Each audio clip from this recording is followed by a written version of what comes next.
Let me tell you today the story of a scuba dive off the coast of the British Virgin Islands in the Caribbean. I was working as the advisor to the government on the main island of Tortola, and I wanted to go for a scuba dive.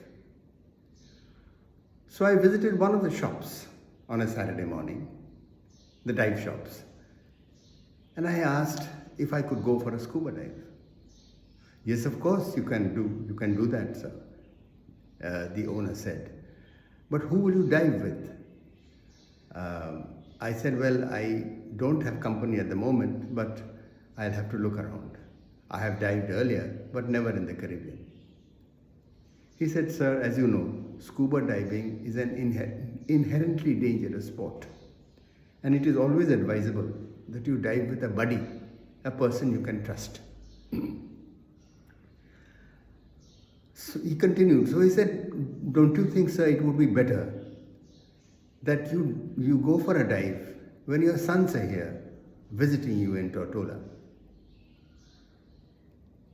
I realized what he was saying was absolutely right.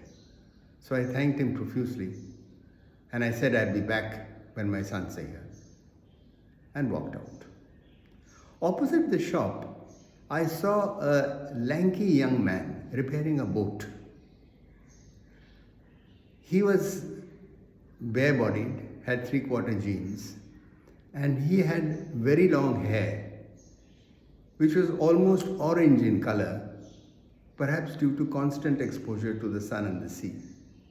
He looked vaguely like an Indian, so I said hello. He said hello.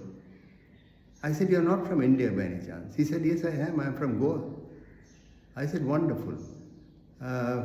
One doesn't meet many people from India in this part of the world. He said, yes. And I said, what kind of work do you do? He said, I repair boats underwater. I said, that's wonderful. I've met Indians doing all kinds of work all over the world, but I've never met anybody who worked underwater on boats. He said, yes, I learned it in Goa, and then I worked in Florida as well as in the US Virgin Islands. And now I'm in the British Virgin Islands.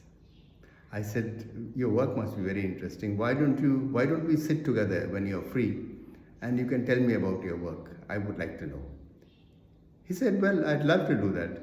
I said, today if you're free, there is a restaurant down the row of dive shops, and we can sit together for a beer there if you like. He said, yes, I am free at 12 and I'll join you there.